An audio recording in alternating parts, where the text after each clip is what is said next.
So, any swing thoughts going on? Trying to kind of like protect against like the big rightness. Okay. So trying to think of like taking it a little bit inside and then just like having kind of this sort of kind of wrist structure. Turn just so it doesn't slice. Yeah. Okay. Yeah. Just basically like anti-slice. Cool. Yeah, Sounds good. pretty much. I like it. Yeah. How's your distance been? Pretty good. Good? Okay. Yeah. More just like it tends to like light low, and then like I'll kind of not hold greens or like kind of screen off. Like I don't think it's like a lot of spin on it. Okay.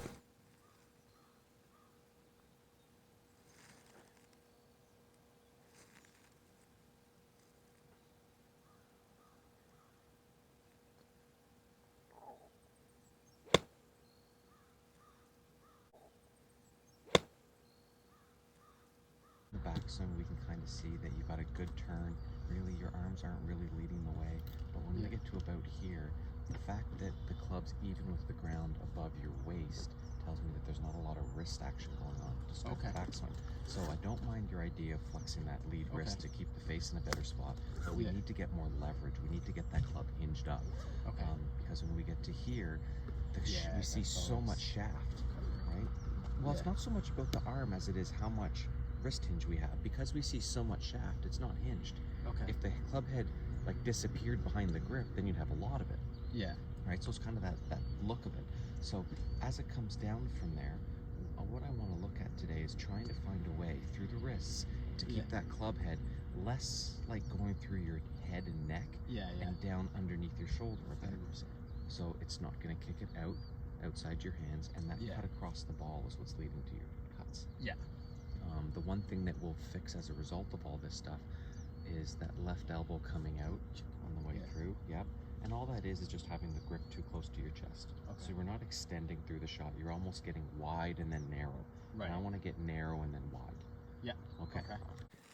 So, in the backswing, I like the idea that you're doing to try and keep the club face in a better spot. But we still need to get the path better because you've got the face pretty square, but the path's going left, which is why we're getting pulls. So if we can try and find a way to get the club hinged, right? Notice how my arms really haven't passed my leg. The shaft's even with the ground at like thigh height instead of up here, but I can still get that club face down stuff. So we're gonna start shots today, feeling as though that we can get this type of takeaway, right? So my hands are still at my leg here, okay? And then as you go up, I'm not too concerned with what you're gonna do from here, but on the way down, I want you to feel like the club is traveling down that way. Okay, so that's like behind my heel, right? The more that we get the club from here starting to swing down toward the ball, right? And I go down at the golf ball, that's what's kicking this out. So we want to try and first kind of get an understanding that my arms are supposed to go up and down and my body's supposed to turn. So we've got like up and down Ferris wheel and then round around like a merry-go-round. And if you put both of those together, it ends up being something in the middle, our incline plane. So once we get that spot here, then I want you to feel as you take it up to the top that you're turning as you're trying to put the club down, not forward toward the target and then not up again, right? So we're gonna start right here today, get a lot of these actions going, and I don't think you can feel like the club's gonna be too down today, all right? But hinged, down, and then from there, as you take it up, try and feel like it's almost getting down to this foot, right? But if you had any type of turn and did that, it brings it to the ball. And I think you can see from where you're standing that if I went from here and felt like I was going to hit my ankle, but turned, that's really on an inside approach to the ball. Let me see how you do that.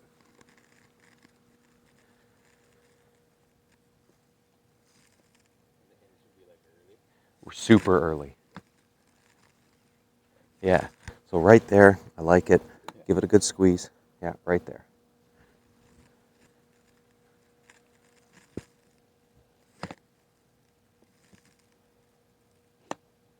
So take it back to that first spot. Okay, now take it up to the top. All right, and where does it have to go from here? Yeah, so it's a lot of wrist to get it down, not so much arms. I don't want your arms to go back there. I just want the club head to go back there.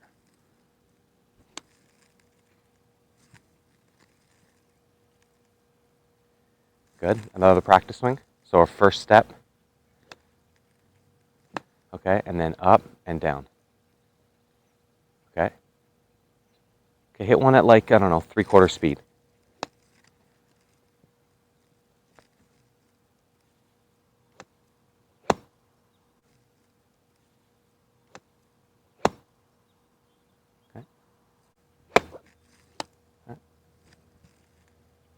Just smooth them out there for now. I know you don't have like a pitching club, but just feel like you're pitching it. Yeah.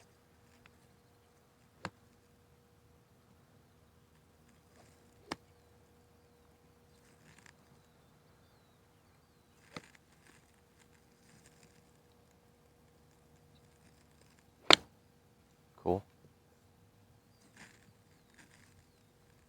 Little mini practice swing. Step 1, step 2, swing through. When it rhymes, you know it's right.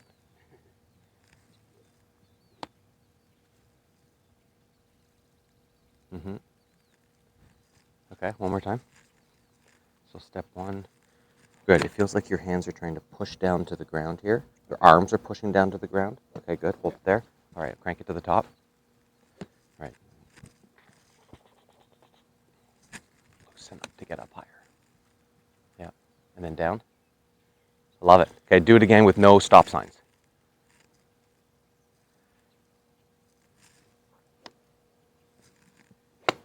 Good ball. So a touch thin, but we're definitely in the right direction. The one thing with this is try to make sure that, once you go here, you might feel pretty stiff because this is a whole new move. But from here on in, loosen things up so that this can get higher. If this gets too short, from here you're going to really speed things up with your arms, and it's just going to drag the club for too long. We're not going to get like that towel snap action.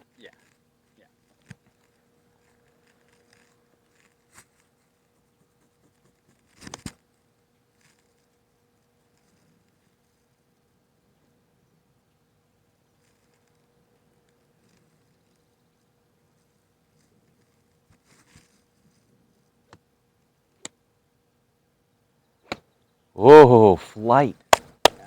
Beautiful. Beautiful. Mm-hmm.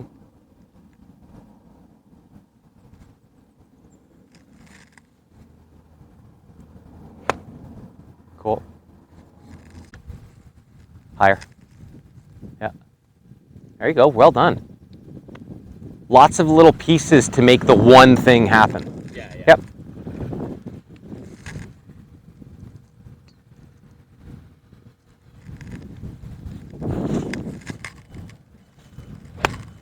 Okay.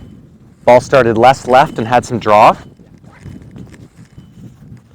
So I do expect a draw for a majority of shots as you practice today. Yeah. And I'll start telling you which things you're doing exactly to make that happen. Yeah, it has been like consistently. Perfect.